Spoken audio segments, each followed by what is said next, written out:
মোবাইলে আপনাকে নিচু করেন না ভাই।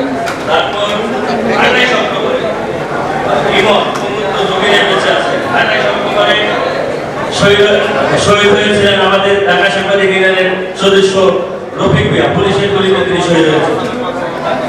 তারপর শহীদ হয়েছেন 15 বছরে আরো 61 জন সাংবাদিক।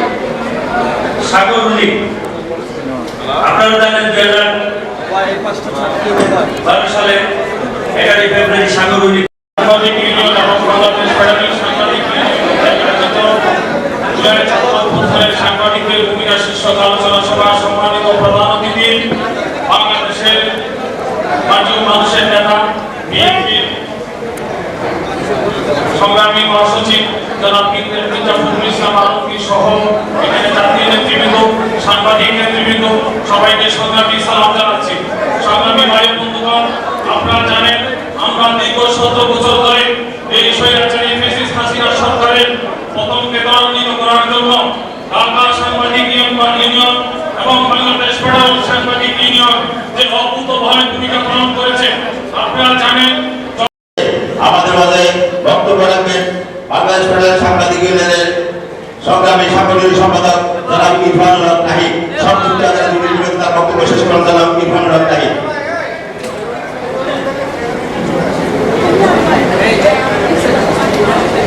বিসমিল্লাহির রহমানির রহিম।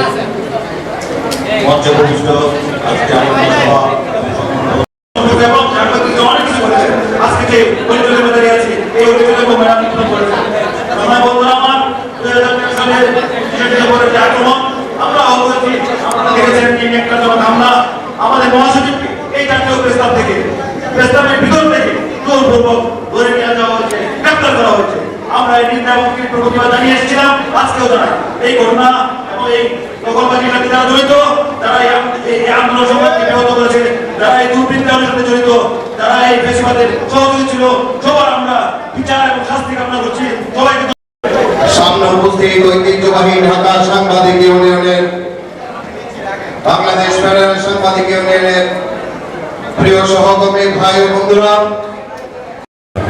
শীর্ষক আজকের এই আলোচনা সভার সম্মানিত সভাপতি, ঢাকা সাংবাদিক ইউনিয়নের সুযোগ্য সভাপতি জনাব মোহাম্মদ শহীদুল ইসলাম, আজকের এই আয়োজনের প্রধান অতিথি বাংলাদেশ জাতীয়তাবাদী দল বিএনপির বিপ্লবী মহাসচিব জনাব মির্জাফখরুল ইসলাম আলমগীর, উপস্থিত আছেন বাংলাদেশ জামায়াতে ইসলামের সেক্রেটারি জেনারেল মিয়া গোলাম পরবত সহ আমার সিনিয়র সাংবাদিক নেতৃবৃন্দ এবং জাতীয় নেতৃবৃন্দ, আসসালামু আলাইকুম। জুলাই গণ অভ্যুত্থান এটি ছিল কাঙ্ক্ষিত একটি পরিণতি। গত 15 বছর 7 মাস ফ্যাসিস্ট শেখ হাসিনার যে দুঃশাসন, জুলুম, নির্যাতন, নিপীড়ন, এর পরিণতি হচ্ছে জুলাই। তিন ভর তার উপরে হামলা চালিয়েছে, তারা আর তাই হোক সাংবাদিক হতে পারে না। আজকে এই মঞ্চে দাঁড়িয়ে আমি আজকে সাংবাদিকদের শীর্ষ নেতৃবৃন্দের কাছে দাবি জানাই, শুধু বিচার না, তারা সাংবাদিকরা তারা সন্ত্রাসী। এই অপরাধে তাদেরকে জাতীয় প্রেস ক্লাবের চত্বর থেকে বিতাড়িত করা হোক। আগামীকাল থেকে তাদের চেহারা আমরা জাতীয় প্রেস ক্লাবে দেখতে চাই না এবং সাংবাদিক পরিচয় তারা বহন করার নৈতিক অধিকার হারিয়েছে। এটি অতি দ্রুত সময়ের মধ্যে কার্যকর করবেন এই প্রত্যাশা ব্যক্ত করে এবং স্বাধীন সাংবাদিকতা আমরা করতে আলোচনা সভার সম্মানিত সভাপতি, জাতীয় নেতৃবৃন্দ, প্রিয় সহকর্মী, আমি আমার বক্তব্যে দুটি আর্গুমেন্ট উপস্থাপন করতে চাই। এই আর্গুমেন্ট শুরুর আগে আমি শ্রদ্ধার সাথে স্মরণ করছি জুলাই বিপ্লবী শহীদ আবু সাঈদ মুক্ত ওয়াসিম সহ যে সাংবাদিকরা নিহত হলেন, তাদের আত্মত্যাগের বিনিময়ে 12 বছর ধরে নির্বাচিত জীবন শেষে আমি নিয়ে এসেছি। এরপরে আমি দুটি আর্গুমেন্ট পেশ করব। এই সংগ্রামে নেতৃত্ব দিয়েছিল, এই সংগ্রামের বক্তব্য সাহসী নেতৃত্ব এবং নির্যাতনের শিকার হয়েছিল। আজকে সেই 15 বছরে কি ধরনের নির্যাতন শিকার হয়েছিলেন সেই মঞ্চে সাক্ষী আমাদের যে মহাসচিব মির্জাফখরুল ইসলাম আলমগীরকে 13 বার জেলে নেওয়া হয়েছে। তাদের প্রতি শ্রদ্ধা জানাই এবং শুধু জুলাই বিপ্লব গত 15 বছরের ফ্যাসিবাদ বিরোধী সংগ্রামে যারা নানা পর্যায়ে উদ্ধৃত হয়েছেন, গুমের শিকার হয়েছেন, খুনের শিকার হয়েছেন, মামলার ভারাক্রান্ত হয়েছে, তাদের সবার প্রতি শ্রদ্ধা জানাই। আর একজন নেতার কথা বিশেষভাবে স্মরণ করি যে আমাদের আন্দোলন সংগ্রামে তিনি সবসময় সামনের কাতারে দাঁড়িয়ে আমাদের নেতৃত্ব দিতেন, তিনি হলেন জনাব রুহুল আমিন গাজী। আজকে যখন আমরা সকাল হলো, সেই সকালে সবাই আমরা থাকলাম, কিন্তু রুহুল আমিন গাজী আজকের এই দিনে নাই। আমি খুব সংক্ষেপে ভূমিকা জানতে জুলাই বিপ্লবের কথা যখন বলতে হয় তখন প্রথমেই বলতে হয় এই জুলাই বিপ্লবের নায়ক কারা, এই জুলাই বিপ্লবে যারা আত্মাহুতি দিয়েছে। আজকে যে ছবি আপনারা দেখেন, এই ফটোসাংবাদিকরা ছিল সেই জুলাই বিপ্লবের নায়ক। এই জুলাই বিপ্লবের ঢাকা সাংবাদিক ইউনিয়নের সভাপতি জনাব শহীদুল ইসলাম, আজকের অনুষ্ঠানের প্রধান অতিথি, তার নামে আর কোনো বিষয় আমি দিতে চাই না, বাংলাদেশের শুদ্ধতম রাজনীতিবিদ জনাব ফখরুল ইসলাম আলমগীর মঞ্চে উপস্থিত আছেন। আজকের অনুষ্ঠানে বিশেষ অতিথি বাংলাদেশ জামায়াত ইসলামী মহাসচিব জনাব মিয়া গোলাম পরোয়ার উপস্থিত আছেন। নাগরিক ঐক্যের সভাপতি সাবেক ডাকসু ভিপি জনাব মাহমুদুর রহমান মান্না উপস্থিত আছেন। জাহিদ হোসেন মঞ্চে বিষয় জাতীয় নেতৃত্ব সাংবাদিক। আমি বেশি কথা বলবো না, আমাকে আগেই বলে দেওয়া হচ্ছে 1 মিনিট বলার জন্য। আমি একটু স্মৃতি চালানো আসলে এটা দীর্ঘ সংগ্রামের পর জেল, জুলুম, ধর্ষণের সেঞ্চুরি, সম্পদ পাচার, নৃশংস স্বৈরাচার যেগুলো আপনারা আলোচনা দেখেছেন, সেটা পেরিয়ে 37 জুলাই একটা প্রাথমিক বিজয়। আসলে সামনে বড় যেটা সেটা আছে, সেটা একটা সুস্থ গণতান্ত্রিক একটা বৈষম্যমুক্ত সমাজ। কারোর কাছ থেকে কোনো মূল্যায়ন পাচ্ছেন না। আমাদের মধ্যে সেই ক্ষোভটা আমাদের একজন মাঠ পর্যায়ের একজন কর্মী থেকে শুরু করে শীর্ষ নেতৃত্ব পর্যন্ত সবার মধ্যে বিরাজ করছে। সেই কারণে আমরা আজকে রাজনৈতিক নেতৃত্বকে এখানে আহ্বান জানিয়েছি। রাজনৈতিক নেতৃত্ব তারা সাক্ষী রাজপথে সাংবাদিকদের কি ভূমিকা ছিল। আজকের এই প্রেক্ষাপটে সুদিনের সকলে সাংবাদিকরা ভুলে যেতে বসেছে। সেই কারণে আমাদের আয়োজন, সুতরাং আমাদের নেতৃত্বের কাছে আমরা সে আশাটা করেছিলাম, আমাদের নেতৃত্ব আমাদের ভুল বাঁচান নেই। তাই আমরা মনে করি আজকের এই আলোচনা সভা আমরা সার্থকতা, এখানে আমরা যাদের সাথে আন্দোলন করেছি, সংগ্রাম করেছি, আমাদের সেই নেতৃত্ব এখানে উপস্থিত আছেন। আজকের এই আলোচনা সভায় তারা অবশ্যই সাংবাদিকদের বিষয়টি মূল্যায়ন করবেন আগামীতে, সেই কথাটি বলার জন্য আজকের এই আলোচনা সভা এই পর্যায়ে আমাদের মাঝে আগামী বাংলাদেশ নির্মাণে যে আমরা সিদ্ধান্ত গ্রহণ করবো, যে পলিসি নেওয়া হবে, সেখানে যদি আমাদের সাংবাদিকরা, সংবাদ মাধ্যম, এই পরিবার তাদের সর্বাধিক অগ্রাধিকার পায়। জাতির এবং রাষ্ট্রের গুরুত্বপূর্ণ এই স্তম্ভটি অতীতে যেভাবে অবহেলা করা হয়েছে। আমার কোনো বক্তব্য নয়, আপনাদেরকে শুভেচ্ছা জানাই। বিগত আন্দোলনে ভূমিকা রেখেছেন, সেই কারণে সফল হয়েছে ফ্যাসিবাদকে বিদায় করতে। কিন্তু আমি শুধু দুটি কথা বলতে চাই, 75-এর পরবর্তী পর্যায়ে যদি জাতীয়তাবাদী শক্তি মধ্যে বিভক্তি এই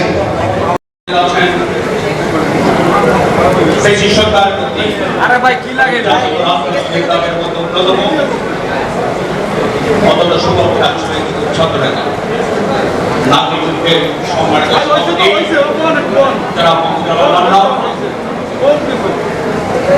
আমাদের পেশাজীবীদের লড়াই, এই লড়াই আমাদের নির্দেশনা দিয়ে সামনে রেখে তিনি আমাদের পেশাজীবীদের আত্মরক্ষিত ত্বরান্বিত করেছিলেন। পেশাজীবীদের অভিসম্পাদিত নেতা, এই স্থায়ী কমিটির সদস্য, বাংলাদেশ সমন্বিত পেশাজীবী পরিষদের সুযোগ এত বেশি সংখ্যক ভিন্ন মত পোষণের কারণে হত্যার ঘটনা নজিরবিহীন। এটা শেখ হাসিনা করিয়েছিলেন। সাগর রুনির মতো প্রফেশনাল জার্নালিস্টকে যেমন হত্যা করেছেন, একইভাবে 21-এ পদকপ্রাপ্ত সাংবাদিক আফতাব আহমেদকে নির্মমভাবে হত্যার শিকার হতে হয়। আফতাব আহমেদের হত্যার মাত্র 3 মাস আগে আওয়ামী লীগের একজন প্রেসিডিয়াম সদস্য তার বিরুদ্ধে বিশুদ্ধার করে সে জাল পেছিয়ে লজ্জা নিবারণের এসে ছবিটিকে নিয়ে কটাক্ষ করে একটি বই লিখেছিলেন, বইয়ের মধ্যে উদ্ধৃত করেছে তার 3 মাসের মধ্যে নির্মমভাবে হত্যা করা হয় আফতাব আহমেদকে। প্রথম বার্ষিকীর এই সময় চলছে, সেই সময়ে ছাত্র গণঅভ্যুত্থানের সাংবাদিকদের ভূমিকা শীর্ষক আজকের এই আলোচনা সভার সংগ্রামী সভাপতি আয়োজন করেছেন। আমরা যখন বুঝছিলাম আজকে যে চিত্র প্রদর্শনী হয়েছে, স্থির চিত্র, বিভিন্ন সময়ে আওয়ামী দুঃশাস ফ্যাসিস্টের হাতে কি নিষ্ঠুরভাবে অপমানজনকভাবে কত প্রতিহিংসা আক্রোশের বিস্ময়কর শিকার হয়ে আমাদের সাংবাদিক নেতৃবৃন্দ কিভাবে কষ্ট হয়েছে, নিহত হয়েছে, নির্যাতিত হয়েছে, তার ছবিগুলো আমরা আস্তে আস্তে দেখেছি। এই আয়োজন আপনাদেরকে আমাদের সকলকে জুলাই অভ্যুত্থানের রক্তাক্ত স্মৃতিকে স্মরণ করিয়ে দিয়েছে। জুলাই অভ্যুত্থানে একেবারেই জুলাই আন্দোলনের এই সময় 6 জন সহ গোটা আওয়ামী শাসনের সব মিলে প্রায় 62-63 জন যে সাংবাদিক শহীদ, আজকের অনুষ্ঠানে আমি তাদের জন্য আল্লাহ তাআলা তাদের শাহাদাত মঞ্জুরের জন্য অনুরোধ করছি। যারা আহত হয়েছে, নির্যাতিত হয়েছে, হাজার যারা এখন আহত আছেন, 2000 যারা জীবন দিয়েছেন, আল্লাহর কাছে যারা চলে গিয়েছেন তাদের আল্লাহ তাআলা শাহাদাত মঞ্জুর করুন। যারা জীবিত আছেন আল্লাহ তাআলা তাদের সুস্থ করে তাদের শারীরিক সক্ষমতা দান করে নতুন বাংলাদেশের স্বপ্নে যারা আত্মত্যাগ করেছিলেন তাদেরকে আবার এই নতুন বাংলাদেশ বিনির্মাণে অবদান রাখার তৌফিক দান। এই দোয়া আমি তাদের জন্য করছি। শেখ হাসিনা চলে গিয়েছে, এখানে আমি মনে করি আত্মতৃপ্তির স্বস্তির কিছু নেই। ব্যক্তি হাসিনা গেলেও আমরা চারিদিকে তাকিয়ে দেখতে পাচ্ছি প্রশাসনের রন্ধে রন্ধে, আপনি জুডিশিয়ারি বলবেন, সিভিল অ্যাডমিনিস্ট্রেশন বলবেন, পুলিশ বলবেন, সাংবিধানিক প্রতিষ্ঠানগুলো বলবেন, প্রত্যেকটি জায়গায় ওই ফ্যাসিবাদের দোসররা কিন্তু এখনো ঘাপটি ধরে পড়ে আছে। ফলে একজন ফ্যাসিস্ট গেল, এই দেশকে ফ্যাসিজমের বিদায় করে নাই। ফ্যাসিজম একটি চরিত্র, ফ্যাসিজম এটি কর্তৃত্ববাদী শাসনের, অত্যাচারী শাসকের চরিত্রকে ফ্যাসিজম বলে। এই মানসিকতা, এই চরিত্র, এই আদর্শকে যারা এখনো লালন করেন তারা কিন্তু দেশে আছে। নতুন বাংলাদেশ বিনির্মাণের পথে তারা কিন্তু সবচেয়ে বড় অবদান। আমরা যে গণ আকাঙ্ক্ষার প্রতিফলন দেখেছিলাম, এমন একটি বাংলাদেশ হবে যেখানে ক্ষুধা, দারিদ্র, শিক্ষা, চিকিৎসা, বাসস্থান, অন্নহীন, বস্ত্রহীন, নিরন্ন মানুষের কান্না, বস্ত্রহীন আকুতি থাকবে না, এমন একটা মানবিক সমৃদ্ধ ইনসাফপূর্ণ একটা বাংলাদেশ আমরা চেয়েছিলাম। সেটা হতে গেলে জুলাই অভ্যুত্থানের পরে আমরা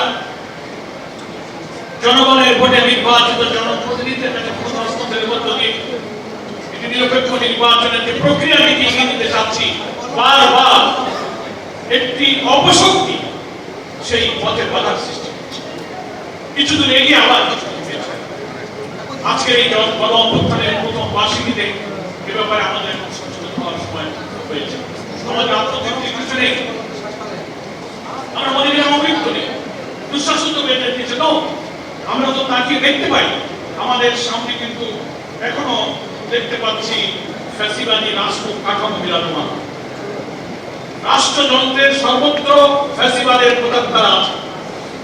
দিল্লির আধিপত্যবাদের কালো থাবা এখনো চতুর্দিক থেকে খেয়ে বসছে। ব্যবসা, বাণিজ্য, রাজনীতি, আন্তর্জাতিক নীতি, কূটনীতি, ইভেনের সামনের নির্বাচন নিয়ে জনগণের আকাঙ্ক্ষাকে কি করে ধুলায় মিশিয়ে দেওয়া যায় তার চক্রান্ত এখন কিন্তু বিদ্যমান। পরাশক্তি আমাদের দেশে নির্বাচন আর সরকার পরিবর্তনের সময় আসলে পরাশক্তি যে খেলা হয় সে খেলা আমরা এখন দেখতে পাচ্ছি। অর্থ পাচার, লুটপাট, দুর্নীতিবাদ, সিন্ডিকেট কিন্তু শেষ হয়ে যায়। ফলে আমাদের জাতীয় ঐক্যকে কমান ইস্যু, শুধু আওয়ামী লীগ নেই বলে আমাদের বিভেদ থাকবে, অনন্ত থাকবে, যার যার হয়ে যাবো। আমরা বক্তৃতার সময় বলবো ব্যক্তির চেয়ে দল বড়, দলের চেয়ে দেশ বড়, আর কাদের সময় আসলে দেখা যাবে যে না দেশের চেয়ে দল বড়, দলের চেয়ে ব্যক্তি বড় হয়ে যাবো। কিন্তু আমাদের আত্মকথা ফলে নামে একজন ফ্যাসিস্ট বিদায় নিল, জাতির উপর থেকে ফ্যাসিজমের কালো থাবা কিন্তু বিদায় নেই। এই জন্য আমি মনে করি মঞ্চ উপবিষ্ট জাতীয় নেতৃবৃন্দ, সারা দেশের সব দলের রাজনৈতিক মতাদর্শের মানুষ, যারা আমরা ফ্যাসিবাদ বিরোধী আন্দোলনে জুলাই অভ্যুত্থানের এই কঠিন চেতনাকে লালন করেছিলাম, তাদের একটা জাতীয় ঐক্যের সময় শেষ হয়ে যায়নি, কারণ আমি মনে করি এটি তার একটা চূড়ান্ত মুহূর্ত। আমরা নতুন বাংলাদেশ বিনির্মাণ করতে চাইলে এক্ষুনি আমাদের কিছু মৌলিক ইস্যু, দল মত তুমি তো থাকবে, 20টা দল হলে 20টা আদর্শ থাকবে, 20টা মত থাকবে, 20টা চিন্তা থাকবে, তার অর্থে এই যে একটা দল হয়ে যেতে হবে নর্থে। কিন্তু কখনো কখনো আমরা দেখা যাচ্ছে যে এই সব চেতনার মতো ভুলে যাই। যখন টেলিভিশনে অথবা গণমাধ্যমে অনলাইনে যখন জোরে অভ্যুত্থানে সেই রক্তাক্ত স্মৃতিগুলো কি করে গুলি করা হচ্ছে, হেলিকপ্টার থেকে শিশু বলছে, মৃত লাশ পুড়িয়ে আগুনে ছাই করে দিচ্ছে, পুলিশের গাড়ি থেকে লাশ ফেলে দিচ্ছে, আবু সাইদ মুগ্ধদের বুক চেটিয়ে আত্মাহুতির দৃশ্যগুলো যখন দেখি, তখন আমরা আবার যেন একটু রিয়েলাইজেশন করি আমরা কি করছি। আমি মনে করি জুলাই যোদ্ধাদের ফ্যাসিবাদ বিরোধী আন্দোলনে মাঠে আমরা ছিলাম, তাদের এই 1 বছর পার হলো, সেই স্মৃতিগুলো মাঝে মাঝে আমাদের চারণ করা উচিত। এটা যেন আমাদের আত্মসমালোচনা, আত্মপর্যালোচনার কারণ হয়। তাহলে সামনে জাতীয় নির্বাচনকে নিরপেক্ষ, সুষ্ঠু, অবাধ, গ্রহণযোগ্য করার জন্য আমাদের প্রত্যেকের কমন ইস্যুতে কিন্তু দল আমাদের ভিন্ন থাকবে। এই জন্য গণতন্ত্রের এটা একটা সৌন্দর্য, ভিন্ন দল ভিন্ন মত থাকবে, দলের মধ্যে আদর্শ বিতর্ক থাকবে, জনগণের কাছে প্রত্যেকটি দল তার আদর্শ প্রচার করবে, তার ইলেকশনের ম্যানিফেস্টো বলবে, তারা রাষ্ট্র ক্ষমতার দায়িত্ব পেলে রাষ্ট্র কিভাবে সাজাবে, তারা জাতির কাছে তুলে ধরবে। এই বিতর্কের সুযোগ আছে।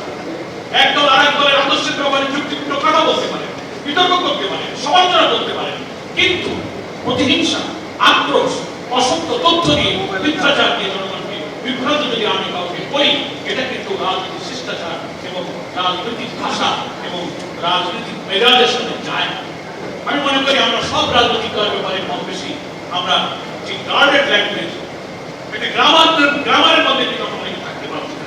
আমরা যদি এই জায়গাটা একটু রিপেয়ার করতে পারি, আমরা সবাই যদি আবার একটু রিয়েলাইজ করতে পারি, সাংবাদিক ইউনিয়নের আয়োজন যদি আমাদের মধ্যে নতুন করে চেতনা উদয় করতে পারে, তাহলে আমাদের এত শহীদের, এত রক্তদান, এত ত্যাগ, এত কান্না, আজকে যে সাংবাদিকদের অবদানের কথা বলতে গেলে বর্ষিয়ার সাংবাদিক নেতা আমাদের আবুল আসাদ, আমাদের সাংবাদিক মাহমুদুর রহমান, রুহুল আমিন গাজী, একের পরে এক যারা কষ্ট পেয়েছেন, জীবন দিয়েছেন, কারাবরণ করেছেন, গুলির মুখে মুখ পেতে দিয়েছেন, তাদের ঐতিহাসিক অবদানের কথা স্মরণ করতে হবে। এখানে রাজনৈতিক দল মত আমি ব্যক্তি বড় নয়, মানুষের ছাওয়াটা বড়। এটা খুব বিরাট একটা উদার মানসিকতা তুলে।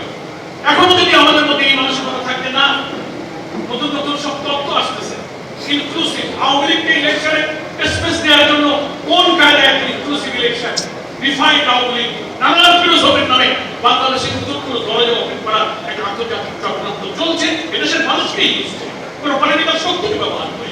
এ ব্যাপারে আমাদের বিহেলা, আমি বলছি না যে আমাদের মধ্যে কোনো ভুল নেই, আমরা সব নির্ভুল নিষ্পাপ, আমাদের মধ্যে ভুল ত্রুটি কম সবার মধ্যে আছে।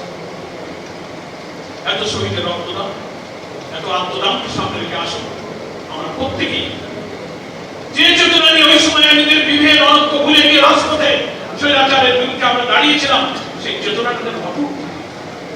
শুধু আওয়ামী লীগ সামনে নেই বলে এখন আমরা ঝগড়ায় লেগে যাবো, তাহলে আবার কিন্তু এই রাষ্ট্র কাঠামোর ভিতর দিয়ে আবার অনেক ফ্যাসিবাদের জন্য তখন আমাদের চোখের পানিতে সাগর বানালেও আমাদের সেই সমস্যার সমাধান।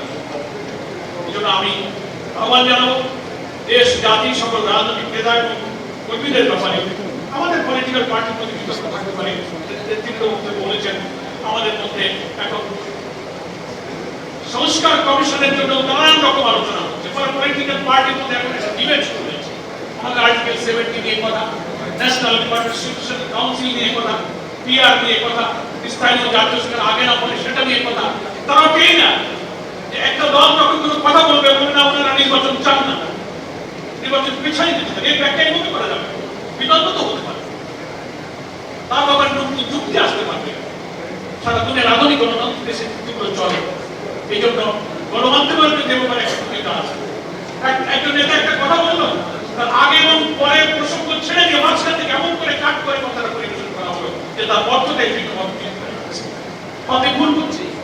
এটা নিয়ে চেক করে দেখা যাচ্ছে না, তার অডিও চেক করে, তার ভিডিও চেক করে তিনিও কথা বলছেন, তিনি এমন ভাবে কারণ নাম দিচ্ছে না, কথা বলছেন না, তিনি এমন ভাবে গণমাধ্যমের কিছু আমি সব করবো না ভূমিকা রাখার ব্যাপারে আমি মনে করি দেশ জাতি গঠনে গণমাধ্যমের ভূমিকা যেমন আছে, তিনটি শক্তি, তিনটি ফ্যাক্টর, সেটা নতুন দেশ নির্মাণের গুরুত্বপূর্ণ ফ্যাক্টর, সেটা ভূমিকা পালন করে। একটা হচ্ছে রাজনৈতিক দল, একটা হচ্ছে জনগণ, একটা সমতায়। আমরা যখন প্রেস ক্লাবে আসি, সাংবাদিক বা মিডিয়ার সামনে কথা বলি, তখন আমরা বলি যে না, সাংবাদিক হচ্ছে জাতির বিবেক, মেটার অফ সিভিলাইজেশন, সব কথা বলি। আমি যখন লিখি, আমি যখন কোনো কাজকে মিডিয়াতে ইলেকট্রিক প্রিন্টে দিয়ে ব্রডকাস্ট হয়ে, তখন কিন্তু আমি সভ্যতার সুযোগে কোথায় থেকে কথাটা বললাম, তখন আমি ইউরো জার্নালিজমের ব্যাপারে আমি বলে দিই। তখন আমি আমার ব্যক্তিগত চিন্তা, আমার দলীয় পছন্দ অপছন্দ, লাইকিংস ডিসলাইকিংসকে প্রেফার করে আমি কিন্তু জাতি দলের আদর্শকে এজন্য আমি ধন্যবাদ জানাই।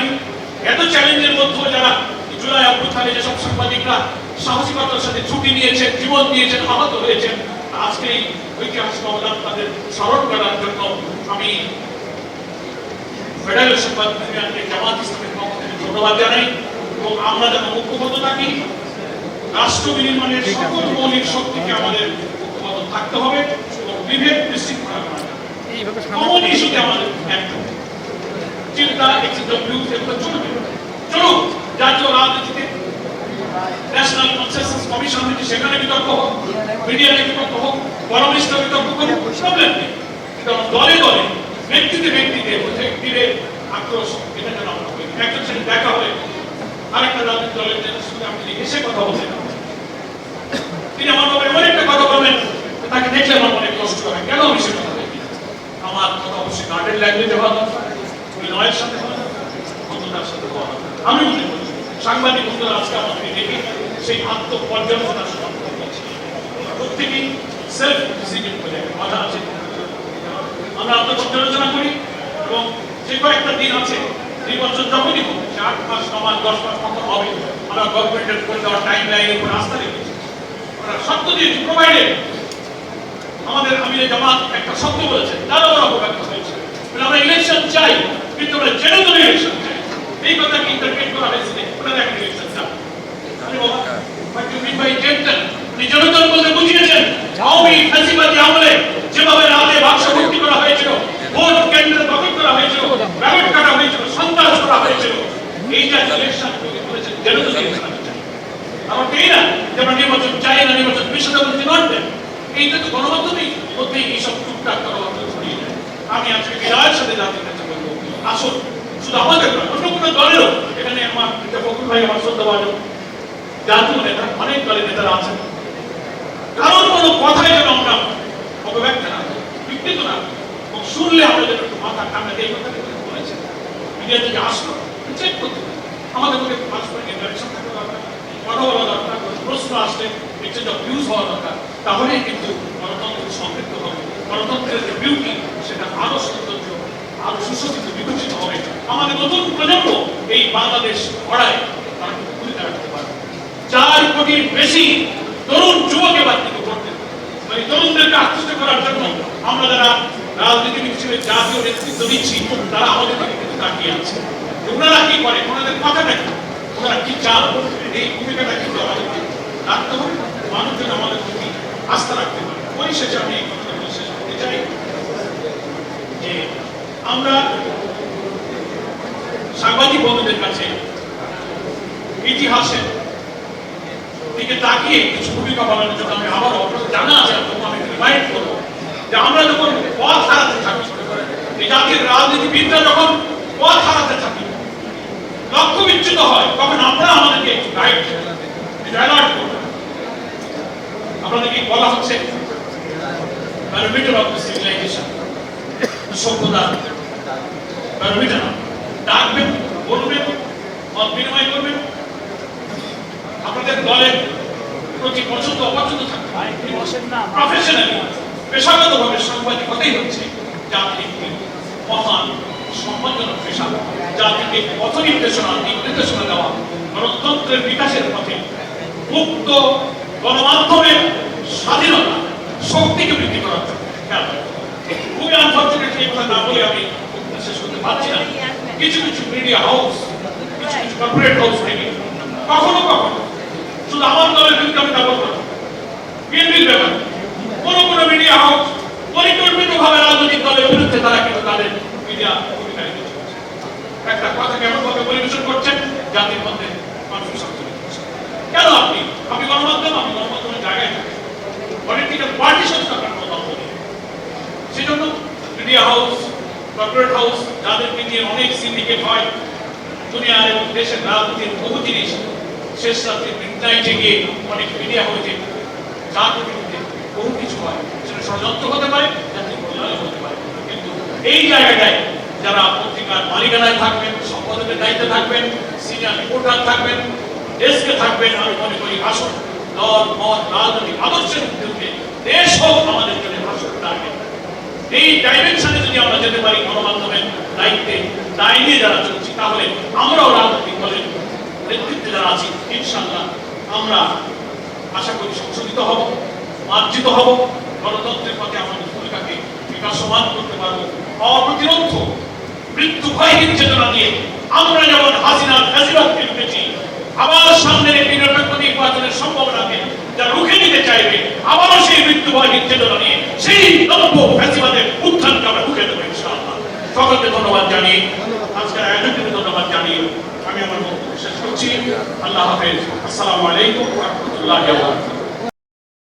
এই জুলাই অভ্যুত্থানে যারা জীবন দিয়েছেন, জীবন দিয়ে আমাদের জন্য জীবন করবার চেষ্টা করেছেন, তাদের গভীর শ্রদ্ধার সাথে স্মরণ করছি।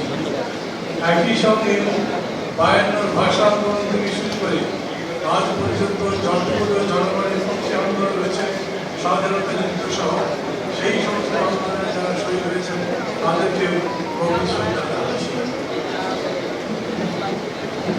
বন্ধুগণ, একটা বিশেষ ঘটনা বা অকেশনকে কেন্দ্র করে আজকে এই আয়োজন।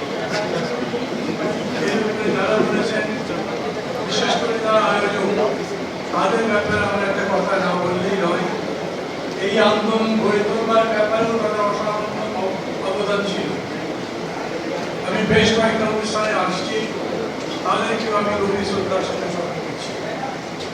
কোনো আবেগের বন্ধন করতে চাই না, হাতে সময় খুব বেশি নেই, সেই জন্য আমি একেবারে বাস্তব অবস্থা, বাস্তব বিশ্লেষণ কিছু আর যতখানি পারব ততখানি পরবর্তী করণীয় সম্পর্কিত একটা খেয়াল করে দেখেন। এই আবু সাঈদ মুক্ত সম্পর্কে যত কথা বলবেন, মনের সমস্ত আবেগকে প্রকাশ করা যাবে, কিন্তু বাস্তব হচ্ছে এই যে পরিস্থিতি করতে গেছে এখন এখানে,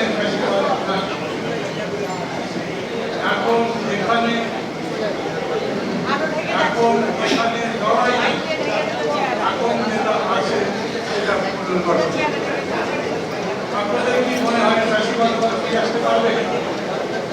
অনেকে মনে করেন হয়তো, কিন্তু আমার বিশ্বাস ফ্যাসিবাদ ফিরবে না।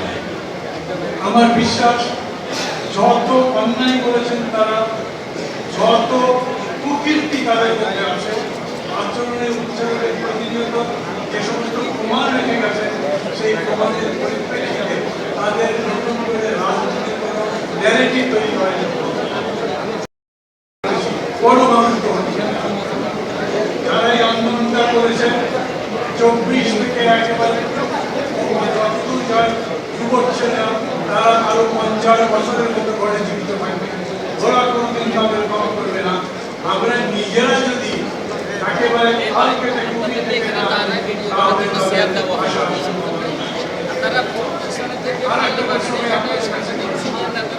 আপনাদের কি মনে হয় নির্বাচন হবে?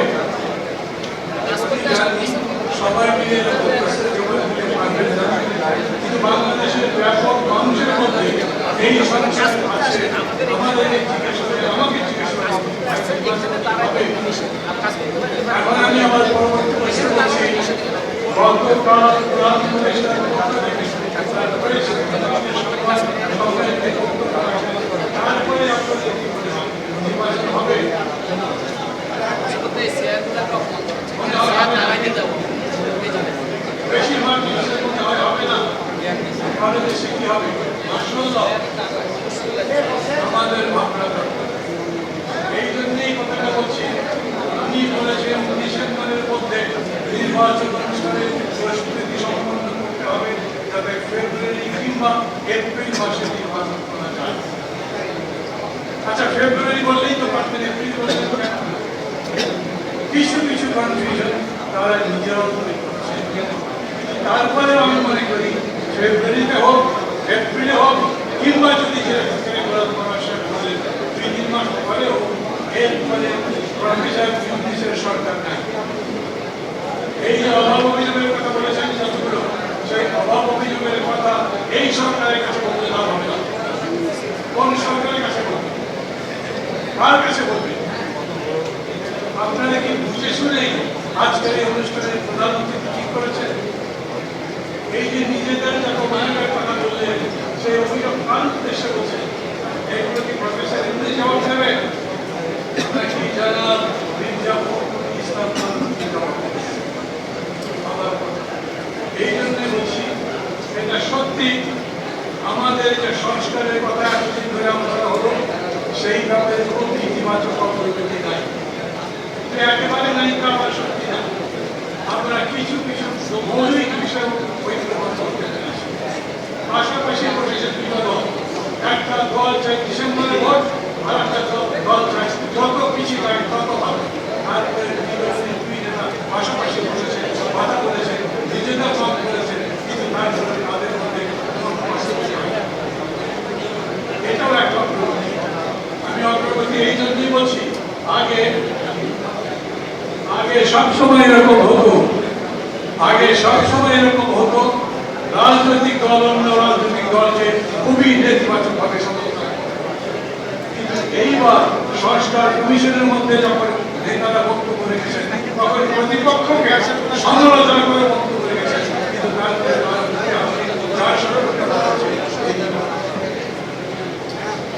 আমি আপনাদের এই কথা বলবো, খুবই মৌলিক কিছু বিষয়ে যেমন ধরেন প্রধানমন্ত্রী ক্ষমতার ব্যাপারে তিনি কি সাংবিধানিক প্রতিষ্ঠানগুলো কিংবা সংবিধিবদ্ধ প্রতিষ্ঠানগুলো কর্মকর্তাদের নিয়োগ দিতে পারবেন? কারণ অনেকে মনে করেন ওই জায়গায় যদি তিনি নিয়োগ দিতে পারেন তাহলে ওই কর্তা ব্যক্তি আর তার কথা বলতে আমাদের তারা দিতে দিয়েছে।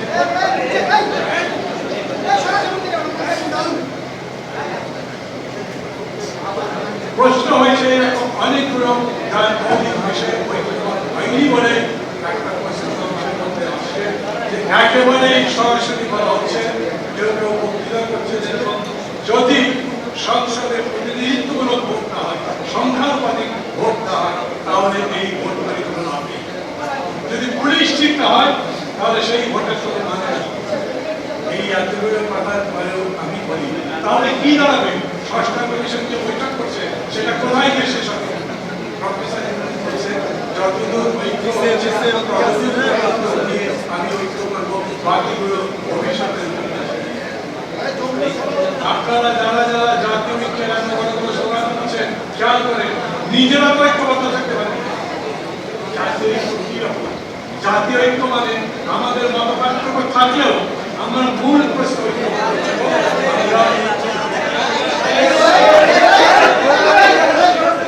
আমরা সংসদ নির্বাচন করতে চাই।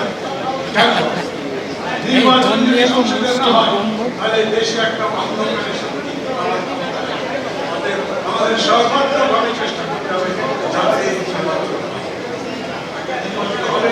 আমি মনে করি নির্বাচন একটা হবে, সবাই যারা মনে করছেন যারা এইভাবে নির্বাচন করা যাবে না তারাও দেখবেন এইভাবে যদি নির্বাচন না করি তাহলে যেই অবস্থা হবে, যেই ভাব তৈরি হবে, সেই ভাবের মধ্যে রাজনীতি করতে হবে। সবাই গণতন্ত্র মানে খালি মেজরিটি মাইনরিটি না, গণতন্ত্র মানে সঠিকতা, গণতন্ত্র মানে সত্যমিথ্যা, গণতন্ত্র মানে ভুল নির্ভুল এবং তার বিপরীতে সঠিক একটা পথ বার করা, সেই চেষ্টা আমরা সবাই মিলে করছি। যেগুলো আমরা এখন এক করতে পারবো না রেখে দেবো, আগামী দিন যারা ক্ষমতায় আসবেন তারা সেই বিষয়গুলো যদি পছন্দ করে তারা চর্চা করবে। তারা মনে হচ্ছে যে ভাই এখনই মানে নাই, তখন তো মানবেই না। যদি কোনো কারণে 2/3 মেজরিটি পেয়ে যায় তাহলে তো তাদের কাছে কথাই বলা যাবে না, 2/3 মেজরিটি সব কিছু কথাটা উঠে গেল বলে বলেই ফেলি। আমি মনে মনে ব্যক্তিগতভাবে মনে করি কোনো দলই আগামী নির্বাচনে 2/3 পাওয়া উচিত। এখানে যারা আছেন তাদের দলের ভক্ত, কিন্তু কোনো দলের ভক্ত হওয়ার কাজটা এখন নয়, এখন কাজ গণতন্ত্রের পক্ষে নয়। গণতন্ত্র যাতে সত্যিকার সঠিক ভিত্তি পায়, না হলে আবারও দেশে আমরা এখানে যদি গণতন্ত্র এরকম লড়াই করি তাহলে যারা ভাবতে পেরে কিংবা দূরে আছেন তারা সব কিছু নির্ভর করছে শেষ পর্যন্ত রাজনীতি। Because politics is the commander of this side. যেরকমই মনে করেন রাজনীতি সমাজ শেষ পর্যন্ত আমি যদি এরকম করে তারপরে বলি শেষ পর্যন্ত প্রফেসর ইউনুস লন্ডন পর্যন্ত উঠে গেছেন একটি দলের মূল ব্যক্তির সাথে ওখানে রাজনীতির সব থেকে বড় শক্তি আছে বলতে কাজটা খারাপ করেছেন সবাই বলেছেন, এইটার কারণে অনিশ্চয়তা ঘটেছে। আমি আজও একই কথা দেশের সব অনিশ্চয়তা দূর করে নির্বাচন করতে পারার মধ্যেই এই জুলাই অভ্যুত্থানের সফলতা দিতে হবে।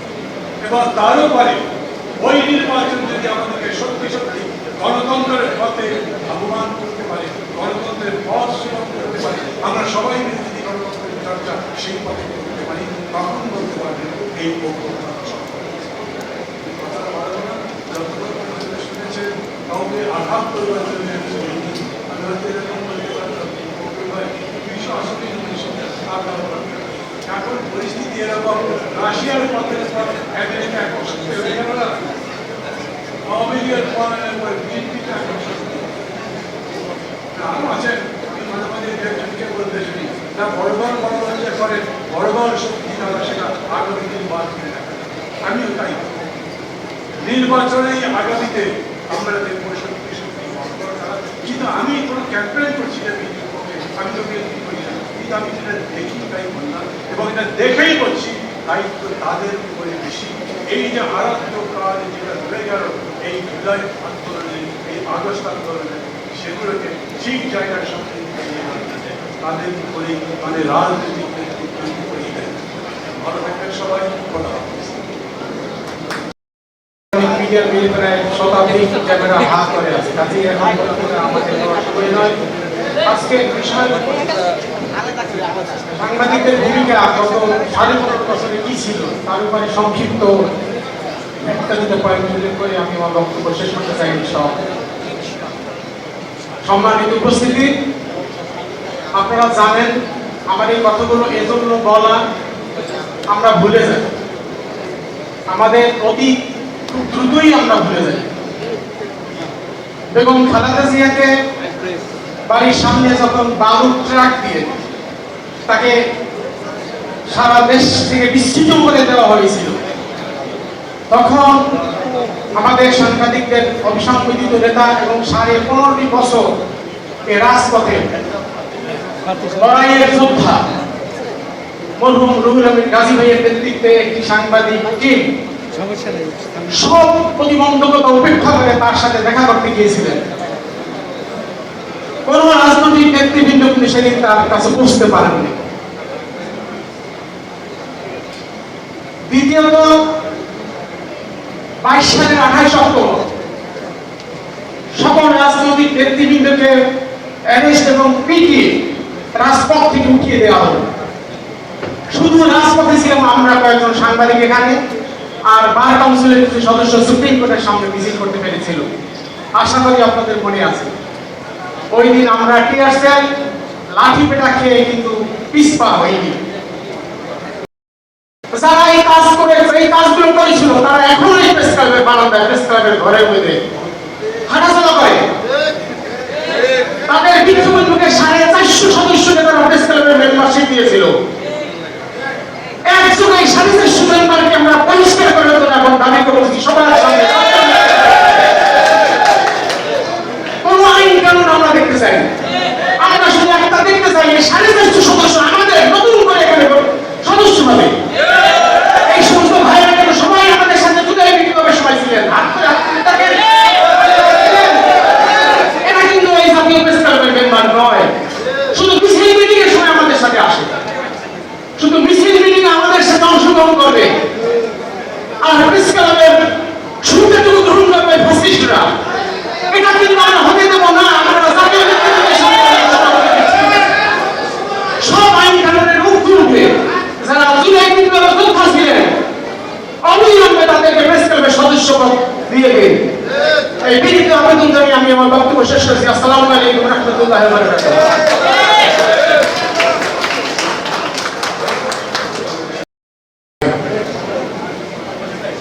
Bangladesh federal union of journalist এবং ঢাকা ইউনিয়ন অফ জার্নালিস্টের যৌথ উদ্যোগে আজকের আয়োজিত জুলাই আগস্টে আলোচনা সভার সম্মানিত সভাপতি বিউজির সভাপতি শহীদ ভাই, উপস্থিত বিউজির ভারপ্রাপ্ত সভাপতি শাহিন ভাই সহ মহাসচিব কাজী রবি চৌধুরী এবং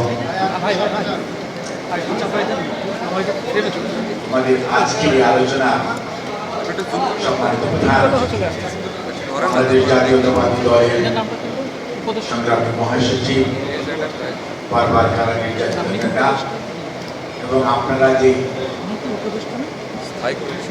তাকে এই ক্যাম্পাস থেকে ধরে নেওয়া যাওয়ার কথা বলছেন, জাস্ট এখানেই প্রোগ্রাম ছিল, কর্মসূচি ছিল সম্মিলিত পেশাজীবী পরিষদের। উনি এখানে প্রধান অতিথি ছিলেন, আপনারা সবাই ছিলেন। সেখান থেকে ওনাকে আর বের হতে দেওয়া হয়নি। এই প্রেস ক্লাবের দ্বিতীয় তলায় একটি রুমে ছিলেন, আমি আর একটা পাশে ঢুকেছিলাম। যাই হোক, আজকে প্রধান অতিথি এই প্রেস ক্লাবে বিভিন্ন ঘটনার সাক্ষী জামাতুল ইসলাম চলে গেছেন। জামাত ইসলাম বাংলাদেশের সাধারণ সম্পাদক মহাসচিব জনাব গোলাম পরোয়ার ভাই, জুবাইর ভাই এখানে আছেন, আমাদের দলের মুক্তিযোদ্ধা চেয়ারপারসন উপদেষ্টা জনাব আব্দুল সালাম ভাই, এবং সর্বোপরি দেশে ঢাকা বিশ্ববিদ্যালয় সহ বিভিন্ন বিশ্ববিদ্যালয়ে আমাদের সময় যারা আমরা ছাত্র ছিলাম, যারা একজনের বক্তৃতা শোনার জন্য উন্মুখ হয়ে থাকতাম, নাগরিক ঐক্যের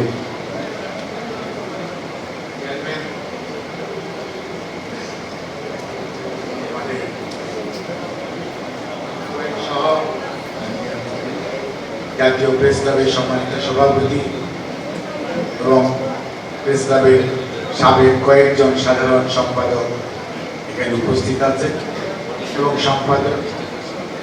সাংবাদিকদের বিভিন্ন সংগঠনের এবং ঢাকার বাইরে ইউনিয়ন সমূহের নেতৃবৃন্দ, সামনে উপবিষ্ট সাংবাদিকগণ, আমন্ত্রিত অতিথিগণ, সম্মানিত উপস্থিতি, আসসালামু আলাইকুম।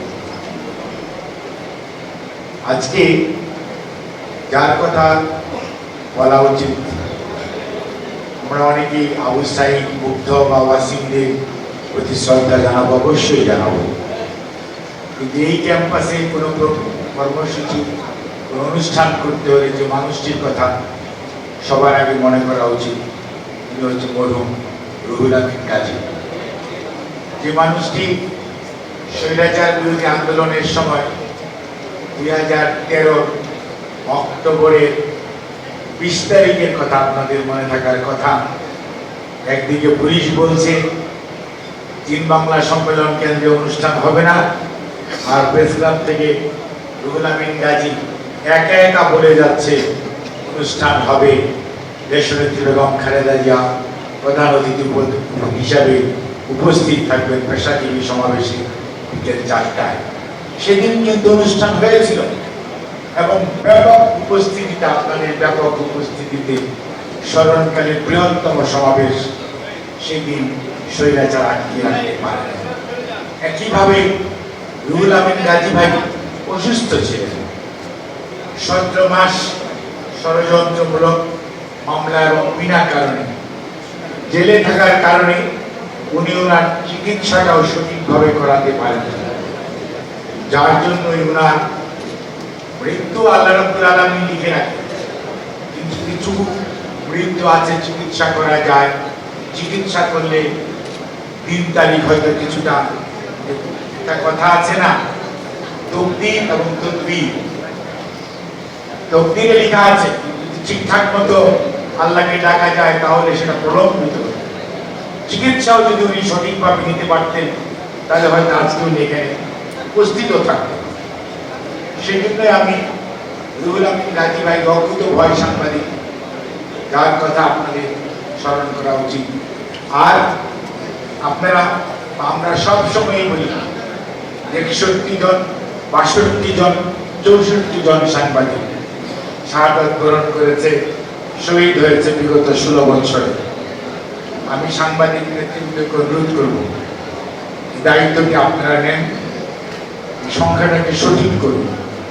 কারণ বাসন্তীর ছবি যিনি ছাপিয়েছিলেন সে আফতাব আহমেদ, সেই সাংবাদিক কিন্তু নাই। কেন নাই? কিভাবে হারিয়ে গেল? সাগর রুনি 118 বার চার্জশিট হওয়ার ডেট হয় চাই, কেন হচ্ছে না? এসব বিষয়ে কিন্তু আজকে অন্তর্বর্তীকালীন দোষটা ভালো যাবে। আর এই বিষয়ে আমার মনে হয় আপনাদের অগ্রণী ভূমিকা পালন করতে হবে। এবং আপনারা বলছেন যে সত্যিকার অর্থে আগামী দিনে মত প্রকাশে লেখনীর স্বাধীনতা কতটুকু থাকবে। আমি কিন্তু খুব ভয় পাচ্ছি অন্য কারণটা হচ্ছে স্বৈরাচার তো পালায় গেল, স্বৈরাচারের নেত্রী পালিয়েছে, কতিপয় নেতা পালিয়েছে, কেউ কেউ জেলে আছে। কিন্তু স্বৈরাচারী মানসিকতা কিন্তু আমাদের মাঝে যে বিরাজমান সেটি আমরা লক্ষ্য করছি। আজকেও যদি দেখবেন এটা যদি না হতে পারে ওটাও হতে পারবে না, এরকম বক্তব্য দিচ্ছেন আমাদের তরুণ নেতৃত্বে কতিপয় নেতা। আমরা বলতে চাই, আপনি আপনার চাহিদা বলতেই পারেন, এটা আপনার ব্যক্তিগত স্বাধীনতা, কিন্তু আপনি একথা বলতে পারেন না আমার এইটা না হলে ওইটাও হবে না। এই অধিকার তো আপনার নেই। এই যে মানসিকতা আর পলায়নকৃত স্বৈরাচারের মানসিকতা একই মানুষ। এবং কয়েকদিন আগেও আপনারা ফেসবুকে লিখলেন অথবা পোস্ট দিলেন, এবং আজকে যারা সংবাদপত্রকে বলেন চতুর্থ স্তম্ভ, সেই সংবাদপত্রের সাংবাদিক এবং লেখনীকে আপনি বিভিন্নভাবে রক্তচক্ষু দেখানোর ভাষা প্রয়োগ করলেন, কিন্তু আপনি একবারও চিন্তা করলেন না এই ভাষা তো পলায়নকৃত স্বৈরাচারের ভাষা। এবং যারা কথায় কথায় কথা বলতো এবং গুম করত, 62 জন সাংবাদিক গুম হয়েছে। মাহমুদ রহমানের মতো, শফিক রেহমানের মতো বয়োজ্যেষ্ঠ সাংবাদিকরা নিগৃহীত হয়েছে। এবং সংগ্রামের যে আমাদের এডিটর আসাদ ভাইকে কি নির্যাতন করা হয়েছে আপনারা দেখতে পেয়েছেন, শুধুমাত্র লেখনীর জন্য। এখনো তো একই ধরনের প্রতিধ্বনি শোনা যাচ্ছে আপনাদের কণ্ঠে। এটি কি সঠিক? এটি কি হওয়া উচিত? আপনি নতুন প্রজন্মের কথা বলবেন, আগামীর বাংলাদেশের কথা বলবেন, আগামীর সুশাসনের কথা বলবেন, মানসিকতা রেখে দিবেন পূর্বেরটাই, বিচার মানি তাল গাছটা আমার। এটা হবে না, এটা হবে না। শত ফুল ফুটতে দিতে হবে, সিদ্ধান্ত দেওয়ার মালিক এই দেশের জনগণ। তারা যাকে গ্রহণ করবে তারাই দায়িত্ব পাবে এবং সেভাবেই দেশ পরিচালিত হবে। আপনি আপনার কথা বলবেন, আমি আমার কথা বলবো, কিন্তু ধমক দিয়ে অথবা কয়েকজন উপস্থিত হয়ে, যেটাকে এখন আমরা বলি মব সন্ত্রাস, মব জাস্টিস, এগুলো করে সভ্য স্বাধীন দেশে বেশি দূর এগোতে পারবেন না। যে মত সবচেয়ে বেশি করার ক্ষমতা সেটা হচ্ছে দেশের জনগণের। জনগণ চুপচাপ বসে দেখছে আপনি আমি কি করছি, কিন্তু জনগণকে বেশি বোকা ভাবলে তাহলে 5ই আগস্টের কথা মনে রাখবেন। আপনার তো মাত্র কয়েকজন ছিলেন, কিন্তু তাতেই কি হয়েছে? কেউ বলেছেন 1.5 মাস, কেউ বলেছেন 16 বছর, কিন্তু এটি তো একটি সামগ্রিক আন্দোলন এবং এখানে সর্বস্তরে সেই 10 বছরের গোপ সহ ঘরের ভিতরের মানুষটি আন্দোলনে শরীক হয়েছে। তা নাহলে তো ঘরের বারান্দায় তার নিহত হওয়ার কথা ছিল না, অথবা গাছের বাড়ির ছাদের মধ্যে গুলিবিদ্ধ হয়ে মারা যাওয়ার কথা ছিল না। রাস্তায় মারা গিয়েছে সেটি তো নয়, কেউ নিরাপদ ছিল এবং সব মানুষের সমর্থনের কারণে সেই দিন 5ই আগস্ট হয়েছিল এবং জাতি ঐক্যবদ্ধভাবে চেয়েছিল দেখে স্বৈরাচার পালিয়ে যেতে বাধ্য হয়েছে। কোন অবস্থাতেই বাবার কারণ নেই, কারো অবদান কম বা বেশি। এটি একটি সামগ্রিক বিজয়। সেই বিজয়কে যদি অক্ষুণ্ণ রাখতে হয়, বিজয়কে যদি সুসংহত করতে হয়, আগামী বাংলাদেশ যদি সত্যি সত্যি বিনির্মাণ করতে চান, তাহলে আরো ধৈর্য, আরো ঐক্য, আরো সহনশীলতার পরিচয় দিতে হবে। কথায় কথায় বলবেন এটা হবে না, এটা করতে দেওয়া হবে না, ওটা ঠিক না, দয়া করে এগুলো স্বাধীনতার পরে এক নেতা বলতেন, উনি কিন্তু নেই, ওনার পরের জেনারেশন ছিলেন, তারাও পালিয়ে গেছে। এইরকম বক্তব্য এদেশের জোয়ার ভাটার দেশের মানুষ গ্রহণ করবে না, মেনেও নিবে না। আপনাদের সবাইকে ধন্যবাদ। আল্লাহ হাফেজ। বাংলাদেশ জিন্দাবাদ, বাংলাদেশ জাতীয়তাবাদী দল জিন্দাবাদ, শহীদ জিয়া অমর হোক, দেশনেত্রী বেগম খালেদা জিয়া জিন্দাবাদ, জনাব তারেক রহমান। বিসমিল্লাহির রহমানির রহিম। জুলাই ছাত্র গণ অভ্যুত্থানের সাংবাদিকদের ভূমিকা শীর্ষক আলোচনা সভা।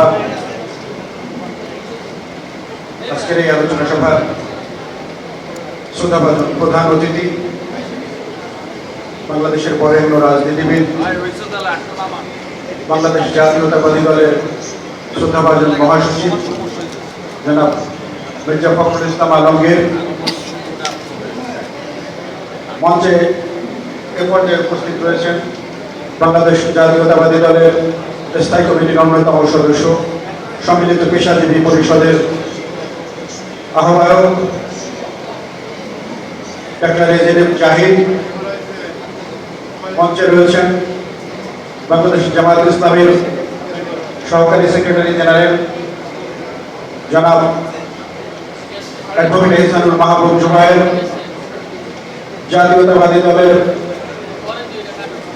চেয়ারপারসনের উপদেষ্টা জনাব আব্দুল সালাম ভাই, জাতীয় প্রেস ক্লাবের সভাপতি জনাব কবি হাসান হাফিজ, বাংলাদেশ ফেডারেল সাংবাদিক ইউনিয়নের ভারপ্রাপ্ত সভাপতি জনাব ওবায়দুর রহমান শাহিদ, বাংলাদেশ ফেডারেল সাংবাদিক ইউনিয়নের মহাসচিব, সম্মিলিত পেশাজীবী পরিষদের সদস্য সচিব এবং গণতন্ত্র পুনরুদ্ধারের আন্দোলনের রাজপথের লড়াকু সৈনিক জনাব কাদের গনি চৌধুরী। মঞ্চে উপস্থিত আছেন ঢাকা সাংবাদিক ইউনিয়নের সাধারণ সম্পাদক খুরশিদ আলম, ফটো জার্নালিস্ট অ্যাসোসিয়েশনের সভাপতি জনাব এ.কে.এম. মহসিন, বাংলাদেশ ফেডারেল সাংবাদিক ইউনিয়নের সহকারী মহাসচিব জনাব বাসির জামাল, সাংগঠনিক সম্পাদক ইরফানুল হক নাহিদ, ফেডারেল সাংবাদিক ইউনিয়নের সহসভাপতি জনাব খায়রুল বাশার সহ সাংবাদিক নেতৃবৃন্দ, সামনে উপস্থিত সাংবাদিক ভাই এবং বোনেরা, আসসালামু আলাইকুম ওয়া রাহমাতুল্লাহ।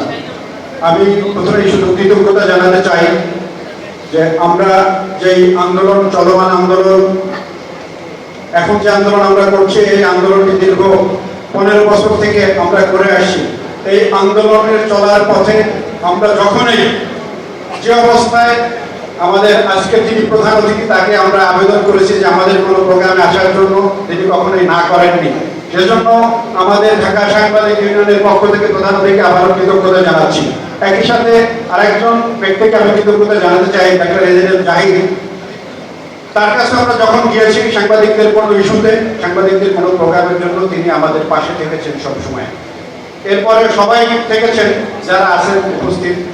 পরোয়ার ভাই চলে গেছেন, মিয়া গোলাম পরোয়ার, এরপরে এহসানুল মাহবুব জোবায়ের, যারা সাংবাদিক বান্ধব নেতা যাদেরকে মনে করি আমরা, তারা আজকে আমাদের এখানে উপস্থিত রয়েছেন। আমি কথা বাড়াবো না, আমি শুধু দুটি কথা বলতে চাই। একটি হচ্ছে যে আজকে যে বিষয় নিয়ে আয়োজন আমরা করেছি, যে জুলাই বিপ্লবে সাংবাদিকদের ভূমিকা। এখানে আমি একটু স্মরণ করাই দিতে চাই যে জুলাই বিপ্লবে সাংবাদিকদের দুই রকমের ভূমিকা ছিল। এখানে যারা সংবাদকর্মী রয়েছেন, গণমাধ্যম রয়েছেন, এবং আমরা যারা সাংবাদিক নেতা রয়েছি, এবং আরেকটি সাংবাদিক সংগঠন ছিল, নেতা রয়েছেন। প্রত্যেকের ভিতরে দুই ধরনের ভূমিকা ছিল। এক পক্ষ আমরা যখন গণতন্ত্র পুনরুদ্ধার, বাক স্বাধীনতা পুনরুদ্ধারের জন্য আন্দোলন করেছি, তখন আরেক পক্ষ আমাদের বিপক্ষে গিয়ে মাঠে আন্দোলন করেছে। জুলাই বিপ্লবের পক্ষে যখন এদেশের সাংবাদিক সমাজ, আমরা সাংবাদিক ইউনিয়ন যখন আন্দোলন করেছি, আমাদের বিপক্ষে তারা আন্দোলন করেছেন। গণমাধ্যমগুলো একটি পক্ষ, ছোট্ট একটি পক্ষ যখন জুলাই বিপ্লবের পক্ষ ছিলেন, বেশিরভাগ তখন জুলাই বিপ্লবের বিপক্ষে ছিলেন। সেই কথাটি আমাদেরকে মাথায় রাখতে হবে। সুতরাং সেই পরিস্থিতি পাড়ি দিয়ে আমরা এখানে এসেছি। আমরা একটু পিছনে যাই, যে কথাগুলো বলছে আমি আর রিপিট করতে চাই না, এই জন্য বললাম না।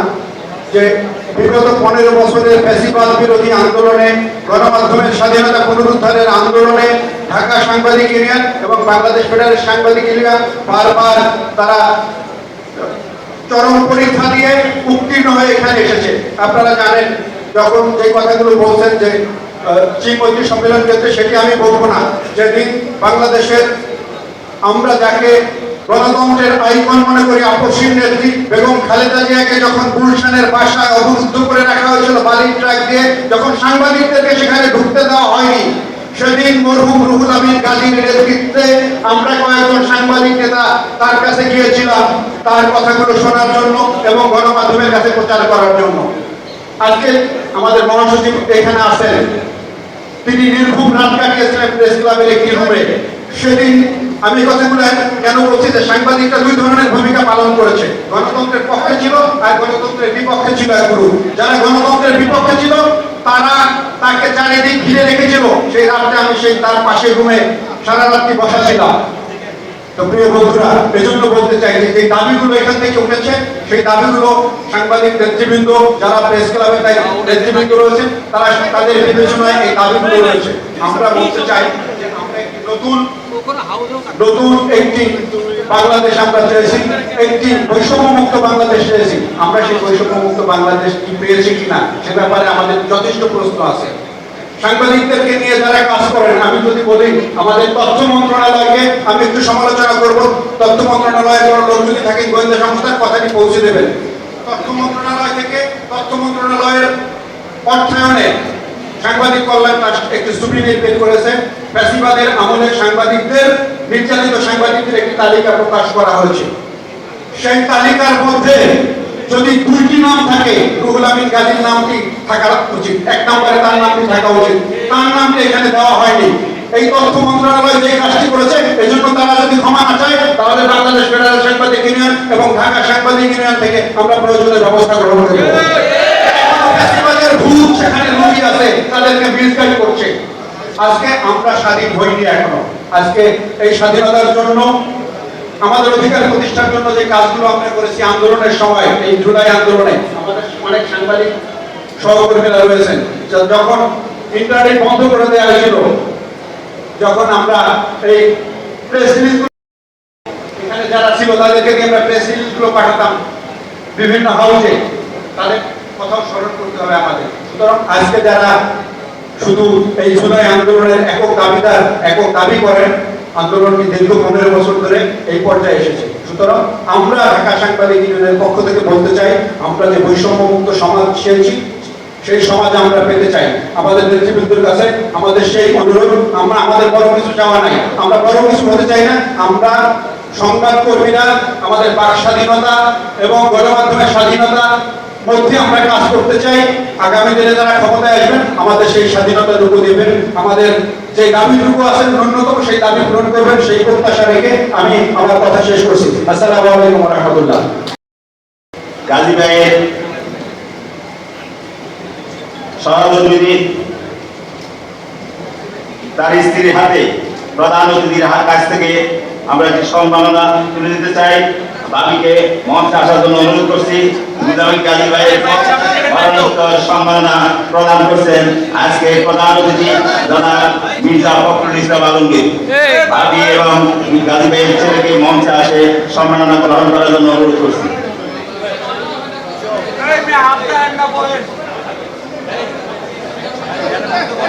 এই লোকটা সিরিয়ালে এত বিয়া দোকান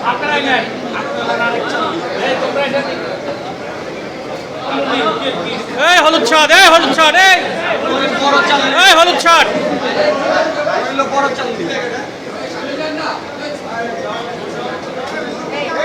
এই হলুদ শার্ট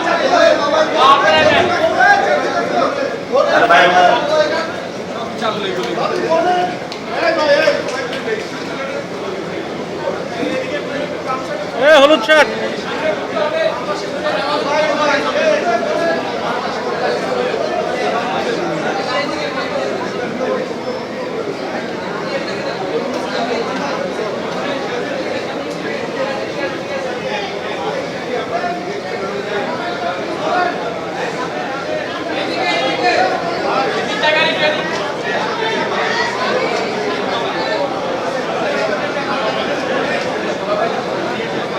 আমরা একে একে আমাদের এই জুলাই গণ অভ্যুত্থানকালীন জুলাই আগস্ট বিপ্লবে যে 6 জন সাংবাদিক নির্মমভাবে নিহত হয়েছেন এবং পুলিশের আঘাতে নিহত হয়েছেন সেই সাংবাদিকদেরকে আমরা সম্মাননা দিব।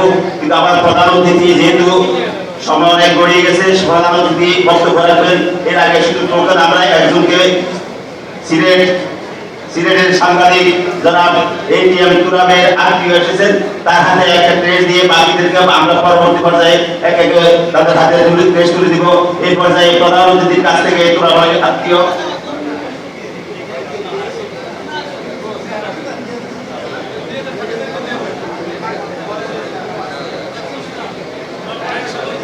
এটিএম তুরাবের আত্মীয়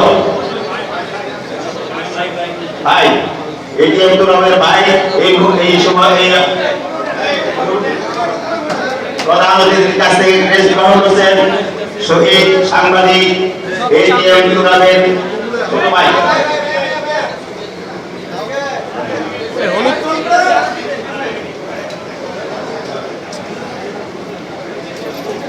আমরা বাকি সম্মাননাগুলো পরবর্তীতে এক এক সবার হাতে তুলে দেব। এই পর্যায়ে আমাদের সামনে বক্তব্য রাখবেন আজকের অনুষ্ঠানের প্রধান অতিথি আন্দোলন আজকে এটা কারে সাংবাদিকদের ভূমিকা শীর্ষক আলোচনা সভার সম্মানিত সভাপতি, মঞ্চে উপস্থিত জাতীয় নেতৃবৃন্দ,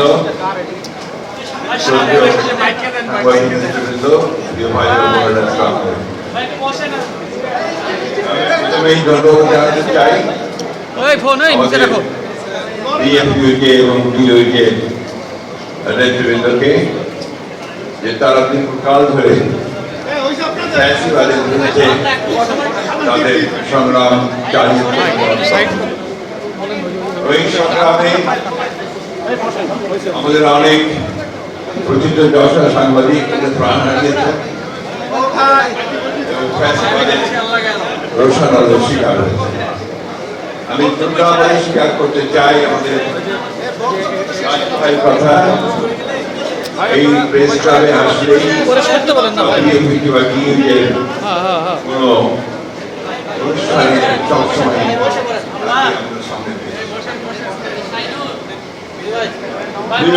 সাংবাদিক ভাই, আমি আবারও শ্রদ্ধা জানাতে চাই জুলাই আগস্ট যেটাকে আমরা বলছি আর কি, সেই জুলাই আন্দোলনে যারা শহীদ হয়েছেন তাদের প্রতি শ্রদ্ধা জানাচ্ছি, যারা আহত হয়েছেন তাদের প্রতি একই সঙ্গে 1971 সালের স্বাধীনতা যুদ্ধে যে লক্ষ মানুষ প্রাণ দিয়েছিলেন ভূখণ্ডের জন্য তাদের প্রতি গভীর শ্রদ্ধা জানাচ্ছি। বিভিন্ন সময়ে গণতান্ত্রিক আন্দোলনে গণতন্ত্রকে প্রতিষ্ঠা করার জন্য স্বৈরাচারের বিরুদ্ধে এবং পরবর্তীকালে ফ্যাসিবাদের বিরুদ্ধে আন্দোলন করে যারা শহীদ হয়েছেন তাদের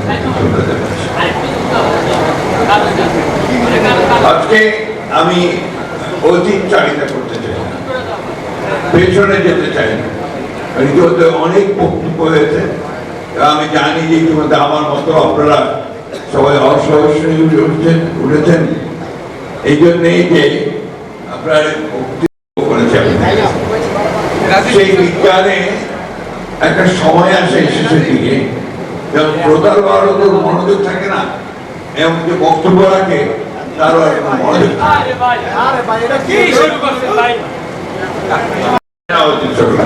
যাই হোক, বন্ধুগণ, আমরা খাটো করে জিনিসটাকে দেখতে চাই। আমরা 15টা বছর এখানে যারা আছেন তারা এবং রাজনৈতিক দলগুলো যারা স্বৈরাচার বিরুদ্ধে আন্দোলন করেছে তারা ভয়াবহভাবে একটা দানবীয় শাসনের যাত্রা করে নিষ্পৃষ্ট হয়েছে। আপনি এটাও করতেছেন, এটা কোনটা দেখবেন? আমাদের বিএনপি সম্পর্কে কিছু বলতে গেলে এটা বলা হয় যে শুধুমাত্র নিজের দলের কথাই বলছে, না বলেও তো উপায় নেই।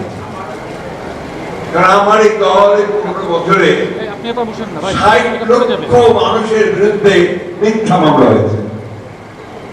ওই মানুষগুলো প্রতিদিন আদালতে গেছেন, উকিলের কাছে গেছেন, বাড়ি থেকে পালিয়ে থেকেছেন পুলিশের দাবরানিতে, অনেকে কেউ আপনার অন্য পাড়া গিয়ে গ্রাম ছেড়ে, দেশ ছেড়ে, জেলা ছেড়ে ঢাকায় এসে রিক্সা চালিয়েছে। কেউ আপনার হকারের কাজ করেছেন, কেউ বড় বড় বাড়িগুলোতে দারোয়ানের চাকরি নিয়েছেন। এগুলো হচ্ছে একদম বাস্তব। আমাদের দলের লোকেরা প্রায় 1700 মানুষ বিএনপি তারা আপনার গুম হয়ে গেছে, ইলিয়াস সহ ডিসঅ্যাপিয়ার্ড। আমাদের আপনাদের সাংবাদিকদের পরে আসছি, আমাদের দলের প্রায় 20,000 মানুষকে নির্মমভাবে হত্যা করা।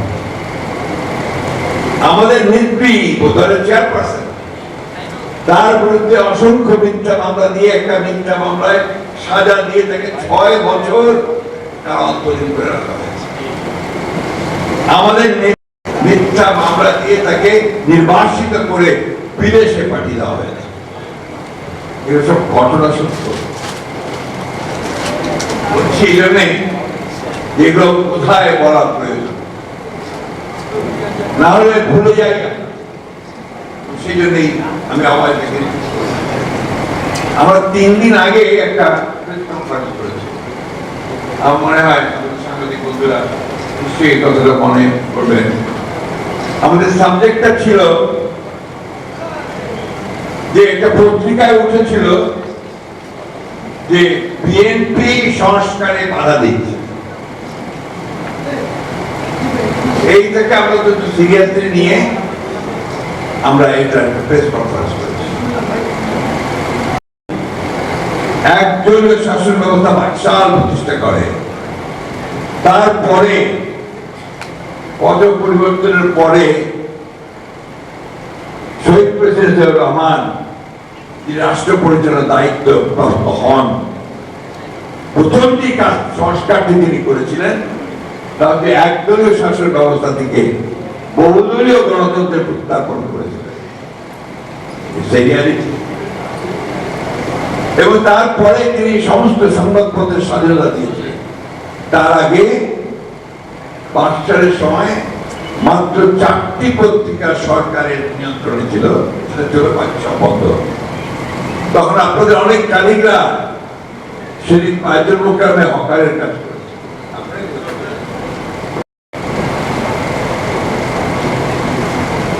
উনি খুলে দিয়েছেন। অর্থাৎ পলিটিক্যাল যে স্ট্রাকচার, সেই স্ট্রাকচারটাকে তিনি ডেমোক্রেটিক করেছেন।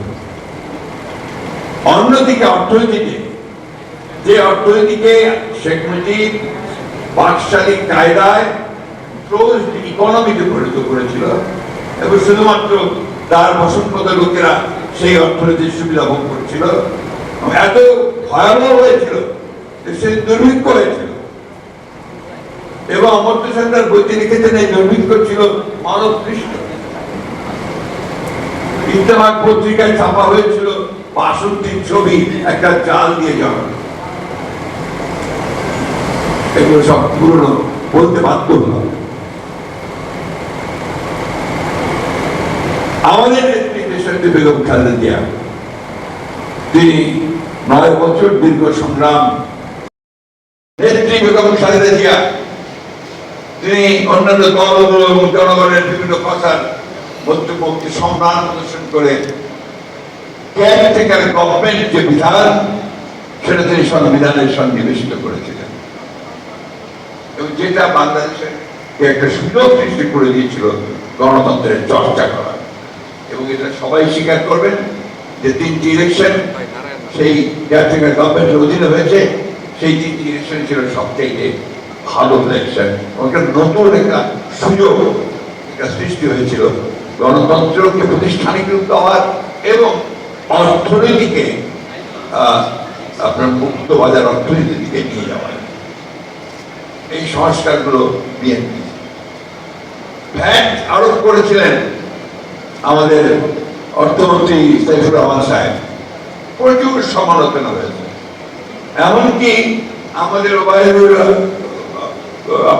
খান সাহেব প্রতিদ্বন্দ্বী সাংবাদিক হলিডে পত্রিকায় লিখলেন, হেডলাইন লিখলেন, ওয়ান ম্যান ডেমোলিশেস, অর্থাৎ একটা মানুষ সব শেষ করে দিল।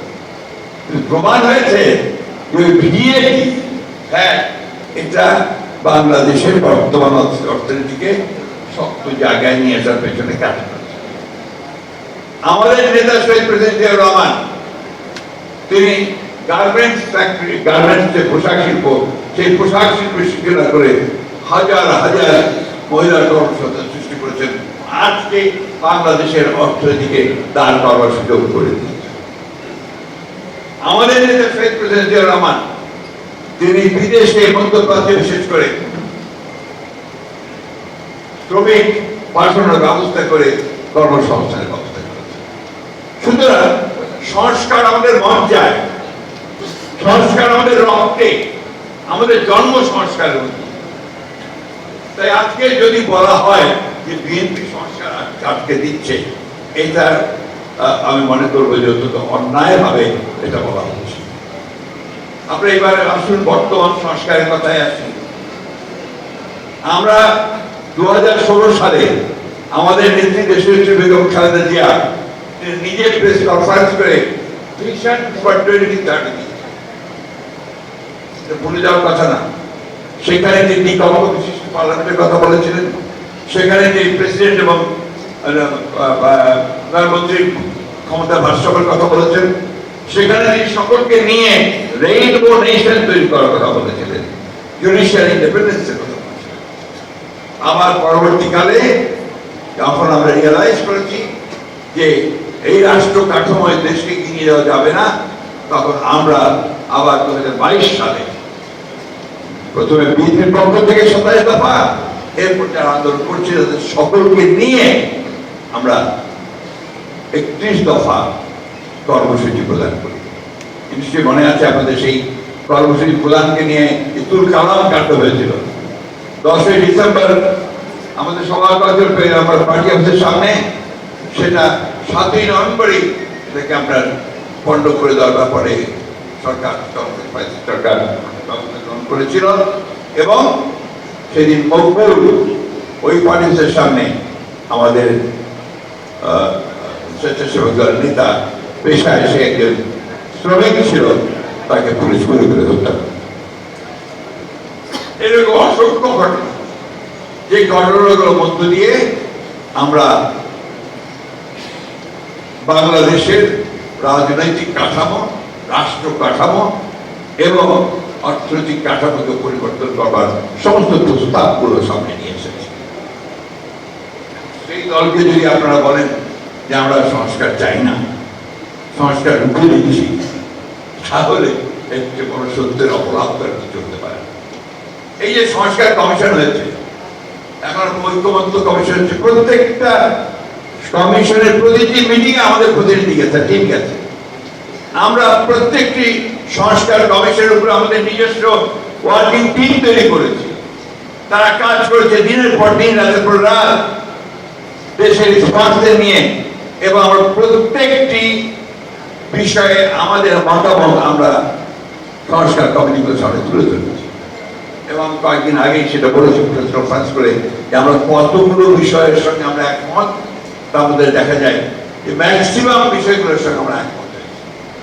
কতগুলো মৌলিক বিষয় আছে যে বিষয়গুলোকে আমরা বলেছি আমরা একমত হতে পারছি না, কিন্তু আমরা মনে করি এটা ভবিষ্যতে যে পার্লামেন্ট আসবে সেই পার্লামেন্টে ডিবেট করে সেই বিষয়গুলো চূড়ান্ত সিদ্ধান্ত নেওয়া যেতে পারে। সবচেয়ে বড় কথা যেটা, যে এই দেশের মালিককে, এই দেশের মালিক তো জনগণ। এই দেশের কাঠামো, এই দেশের পলিটিক্স, এই দেশের অর্থনীতি কিভাবে চলবে এই বিষয়ে সিদ্ধান্ত নেওয়ার মালিক একমাত্র হচ্ছে জনগণ। আজকে যারা সংস্কার করছেন তাদেরকে আমি স্বাগত জানাই। তারা অনেক বড় বড় চাকরি করতেন বিদেশে, অনেক লেখাপড়া করেছেন, ইউনিভার্সিটিতে পড়াতেন, আসছেন, তারা বাংলাদেশের মানুষের জন্য অত্যন্ত সুন্দর সুন্দর চিন্তা করে সামনে নিয়ে এসেছেন। আমরা সেটা প্রপার দেখে আমরা যেটাকে মনে করেছি এই দেশের মানুষের সঙ্গে সম্মতিপূর্ণ, সেই বিষয়গুলোকে সামনে আনার চেষ্টা করি। আমরা সেগুলো আমরা জমা দিয়েছি।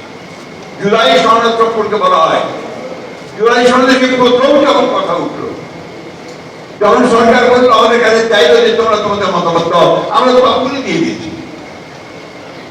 এরপরে এখন আবার কয়েকদিন আগে সরকারের তরফ থেকে আমাদের কাছে মতামত চাওয়া হয়েছে, আমরা গতকাল রাত্রে সেই মতামত পুরো দিয়ে দিয়েছি। তাহলে প্রবলেমটা কোথায়? প্রবলেম তো হচ্ছে যারা দেখতে নারী তার চরম কথাটা বলতে বাধ্য হয়, মনে করবেন না। আমি সাংবাদিকদের ভাইকেও বলবো, আমরা সামান্য লেখাপড়া করেছি, আপনার শব্দের মারপ্যাচ করে কোথায় কোন দিকে নিয়ে যেতে চান সেটা বোঝার মতো ক্ষমতা আমাদের আছে। আমরা 3 বার সরকার চালিয়েছি। সরকার, দেশ, জনগণ, রাষ্ট্র, পররাষ্ট্র, ভূরাজনীতি, সেই সম্পর্কে ধারণা আমাদের কোনো অংশে কম নেই। এবং আমরাই নতুন বাংলাদেশ চেয়েছি প্রথম, আমরাই রাজনৈতিক কাঠামো, রাষ্ট্র কাঠামো পরিবর্তন করতে চেয়েছি। পরিবর্তন আমরা কে কতজন প্রাণ দিয়েছি, কে কতজন জেলে গেছে সে বিষয়টা আমি এখানে তুলছি। আপনারা ভালো করে জানেন, কয়েকজনকে পত্রিকাতে বেরিয়েছে ওই জুলাই মাসে আমাদের প্রায় 600-র উপরে বিএনপি নেতা কর্মী, অর্থাৎ ছাত্র দল নেতা কর্মীরা শহীদ হয়েছে। আমি এই কথাগুলো আনতে চাইনি, আমার নোটের মধ্যে সেটা ছিল না। যেখানে কিছু কথা উঠেছে যার ফলে বাধ্য হয়ে কথা বললাম, ক্লারিফাই হয়েছে। সুতরাং আমাদের যে ব্যক্তির চেয়ে দল বড়, দলের চেয়ে যে দেশ বড়, এটাতে আমরা বিশ্বাস করি। আমরা খুব সোজা কথায় বিশ্বাস করি একটা লিবারেল ডেমোক্রেসিতে। আমরা বিশ্বাস করি যে নির্বাচনের মাধ্যমে ক্ষমতার পরিবর্তন হবে এবং সেই নির্বাচিত সরকারই একমাত্র দেশ চালাবে এবং তার সমস্যাগুলো সমাধান। আমরা কেন এই সরকারের কাছে সব যাচ্ছি? এটা অন্তর্বর্তীকালীন সরকার। এখানে যারা আছেন তাদের রাজনীতি সম্পর্কে, দেশের মানুষ সম্পর্কে আমাদের চেয়ে বেশি ধারণা আছে নাকি? আমরা রাজনীতি করছি বা আপনারা সাংবাদিকরা নেই, কিন্তু আমরা তাদের দায়িত্ব দিয়েছি, তার তৈরি করুক, তার আলোচনা করছি, আলোচনা করে যেটা আমাদের কাছে গ্রহণ করছে সেটা ভাবতে নিয়ে নিচ্ছি। আমি খুব আশাবাদী মানুষ। এখানে কি যেন একজন জানতে চেয়েছেন যে নির্বাচন হবে কি হবে না, অনেকেই বলে থাকতে হবে না। কেন নির্বাচন তো এই দেশের মানুষ চায়, নির্বাচনের জন্য মানুষ প্রাণ দিয়েছে তো। কারণ মানুষ একটা নির্বাচিত প্রতিনিধিত্ব চায় পার্লামেন্টের মধ্যে। তো এই জিনিসগুলো নিয়ে আমি মনে করি যে কোনো আপনার সমস্যা নেই। সমস্যা হচ্ছে যে যত দ্রুত সম্ভব আমরা এই কাজগুলো করে আমরা একটা নির্বাচিত সরকারের দিকে যাই গণতন্ত্রের পথে। আমি আজকে ডক্টর প্রফেসর ইউনূসকে ধন্যবাদ দিতে চাই এই ফোরাম থেকে, যে তিনি নির্দেশ দিয়েছেন ডিসেম্বরের মধ্যে নির্বাচনের সরকার গুছিয়ে রাখার জন্য নির্বাচন কমিশনকে। এটা একটা অত্যন্ত ইতিবাচক কথা। And he deserves thanks for that. আমরা আশা করবো যে নির্বাচন কমিশন এই কাজটা খুব দ্রুততার সঙ্গে শেষ করে তার নির্বাচনের একটা পরিবেশ তৈরি করবে। আমরা দাবি করছি যে এই নির্বাচনে যেন অবাধ, নিরপেক্ষ এবং সকলের কাছে গ্রহণযোগ্য হয়, সেই ধরনের একটা নির্বাচন যেন নির্বাচন কমিশন উপহার দিতে পারে এবং সেইভাবেই যেন কাজ করে। আমার সাথে একটা কথা আছে, আমরা কিন্তু সমস্যায় আছি, দেশ জাতি বড় সমস্যায়। যুক্তরাষ্ট্র আমাদের উপরে আপনার 35% ট্যারিফ আরোপ করেছে আমাদের পণ্যের। আমাদের যে মূল যেটা আমরা রপ্তানি করি, এই রপ্তানি জানেন কি, পোশাক শিল্পের উপরে যদি 35% ট্যারিফ আসে, তাহলে এই পোশাক শিল্প মাটিতে শুয়ে পড়বে, উঠতে পারবে না। তাতে আমাদের অর্থনৈতিক যে মেরুদণ্ড, সেই মেরুদণ্ডটাই এটা অত্যন্ত একটা সমস্যা, বড় সমস্যা। এবং আমি মনে করব যে অন্তর্বর্তীকালীন সরকার তারা কতটুকু এই ব্যাপারে মনোযোগ দিয়েছেন আমি জানি না, আরো অনেক বেশি মনোযোগ দিয়ে সবচেয়ে যোগ্য ব্যক্তিদের এই সম্পর্কে পার্টিন করে নিয়ে তাদের মার্কিন যুক্তরাষ্ট্রের সঙ্গে কাজ করার প্রয়োজন ছিল। সময় বলে এখনো চলে যায়নি, এখনো সময় আছে এই বিষয়গুলো আলোচনা করে আমাদের ইন্ডাস্ট্রিগুলো বেঁচে থাকে, আমাদের মেয়েদের কর্মসংস্থান যেন নষ্ট না হয়, আমাদের অর্থনীতি যেন ক্ষতিগ্রস্ত না হয়, সেই বিষয়টা তারা অবশ্যই দেখবে।